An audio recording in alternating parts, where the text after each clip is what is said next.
So in this video, I'm going to explain the story of how I made $24.5 million by the age of 22. On the surface, Iman Gadzhi appears to be one of the most successful YouTubers in the finance space, and looking at his recent views and channel performance, his clout levels are definitely in an upward spiral. However, his sudden rise has been met with some backlash. A few months ago, Iman released a program called Influencer Ignited. For $1,000, I better be getting a complimentary slap and tickle, if you know what I mean. Comments all over the internet are accusing him of being what you would call a fake guru and are questioning the main sources of his wealth. This really sparked my interest, and given that he's been making videos for quite some time now, I sat down and watched through his content dating all the way back to 2016, where he was just a young jit with zero bread. So let's take a look at what I found and try to figure out how legitimate his self-proclaimed $30 million net worth really is. Can you tell me like roughly what your net worth is? They're around like $1.5 million a month at the moment.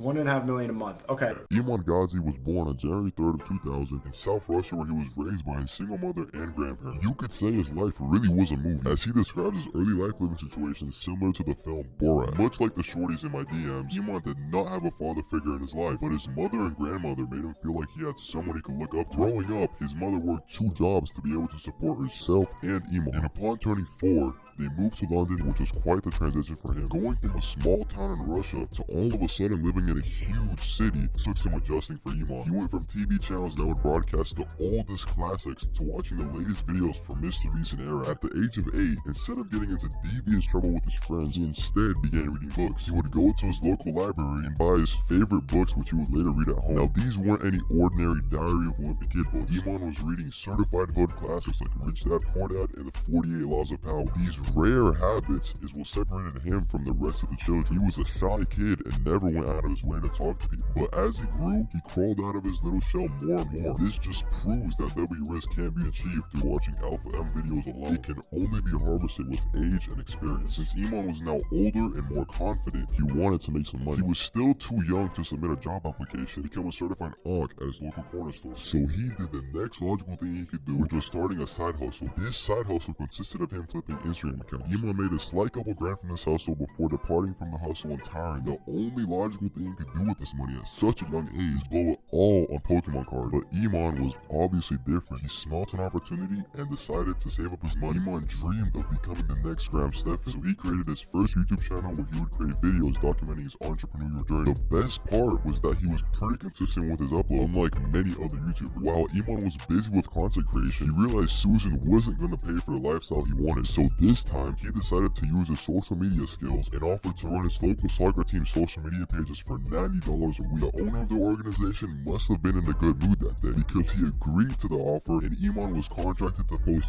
4 YouTube videos, 30 unique Instagram posts, and 3 unique Facebook posts every month. This has got to be illegal. Bro was only 15 and was already working a full-time job with less than minimum wage pay. Although, to be fair, this was technically his first client for the multi-million-dollar ad agency he currently runs, so it was worth it in the end. Something about this hustle really sparked his interest in growing businesses for other people. So Iman dialed in and started reaching out to clueless business owners that would be interested in his service. For a whole 7 months, Iman's business was stagnant till a specific week that changed his life. He hopped on his usual Discord call with a potential client, except this time, the client was actually interested and ended up hiring Iman. This momentum continued until Iman was racking in $4,500 a month. This was Iman's last straw to become a certified high school dropout. He was now all in on his agency, since he had no future at university. A degenerate like Iman was stacking his bread at a very young age, but this didn't mean his journey was over. One day, he discovered Facebook ads, and without any testing or research, he rolled out this new service to his agents. He's just like me for real. Iman should have thought twice before finalizing his decision, because this new service lost his clients a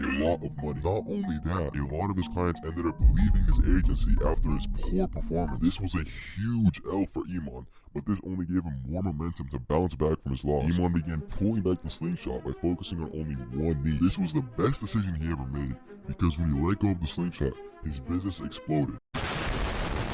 He went from making $10K a month to making over $100,000 in 1 month. This proved that drawbacks can propel you forward even more. Iman was now back on his reading grind, and when he read the 4-hour work week, it was obvious that hiring employees would help scale the agency. The momentum propelled Iman into a different level of rich, and this is where the monk mode Iman was born. He grew his agency to have 4 employees with over 18 clients, and every month he was making enough to put a down payment on a California home in the hills. I know this because I recently just put a down payment on a California home in the hills. And even though it seemed like it was smooth sailing for Iman, that wasn't the case. He lost some of his clients here and there, which sometimes equaled up to a loss of $25,000 in 1 month. That would be no big deal for me, since $25,000 is my monthly Funko Pop budget. But for Iman, this was something that took a toll on his mental health. And it's why the quote that goes, "When it rains it pours," is one of his favorites. He truly believed when one thing goes bad, everything else will go bad too. So he dealt with moments like these by meditating and hopping on ashwagandha. But as big of a hustler Iman was, he knew any money he lost must be made back. So consulting became a big part of Iman's business. Iman charged mindless individuals $25,000 for 2 days of consulting. This sounds like something I could tap into. If you want cheap consulting from me, tap in. I'm only charging $50K for 3 days of consulting, which is a bargain for what I'll be putting you on. The only issue with consulting was that it wasn't scalable for him. So he transformed his in-person consulting gig to an online course, which was when Iman became a certified guru in the financial space. Coming in at $3,000, Iman started getting some hate for his course due to the high price and alleged lack of technical teaching inside the program. During this time, he was also seen popping up before every Sigma male entrepreneur video with his infamous YouTube ad promoting the course. So,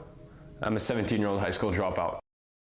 She see money all around me. Because of this, he was featured in many YouTube videos that would expose the slightly sussy behavior. However, most of these videos lacked substances and were mainly silly, goofy trolls, so despite the backlash, he was running up a huge bag. His course profits quickly surpassed his agency profits. Iman was aware of the hate, so in order to rejuvenate his reputation, he transitioned his course into an education company. However, the sus behavior does not stop there, and he would once again fall into the temptation of guru behavior when he would go on to launch his NFT project called the Gents Croquet Club. With all the controversy around influencers launching NFT projects, this would automatically be a red flag for most people. But it's actually not that bad of a project. It has some utility and the floor price has been holding steady for the past year. This was no rug pull, so his reputation is still clear of any cash grab attempts on that end of things. One common theme throughout this whole story is that Iman was running up a bag, which might make it seem like his life is perfect. However, Iman confesses that although money has changed his life, it wasn't something that made him happy. Depression and sadness is something that was prevalent in his life and is why he enjoys the little things, like walking.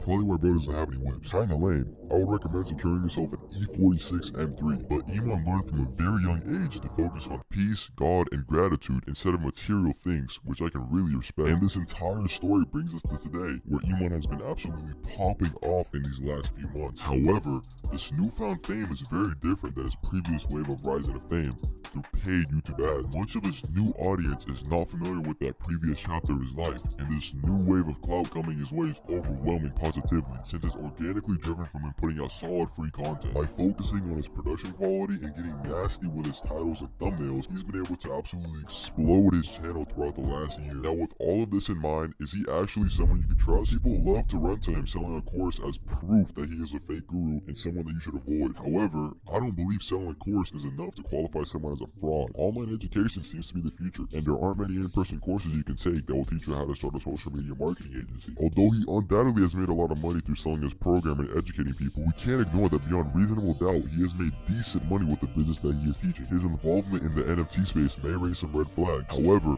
there are many accusations of him not delivering on the project that he's launched. Seeing Iman's come up unfold throughout the history of his YouTube channel is very inspiring, and I believe that he is an overall net positive for the social media business community. If you feel otherwise, I would love to hear about it in the comments. And while you're down there, maybe they should have a quick like and a sub. Peace out.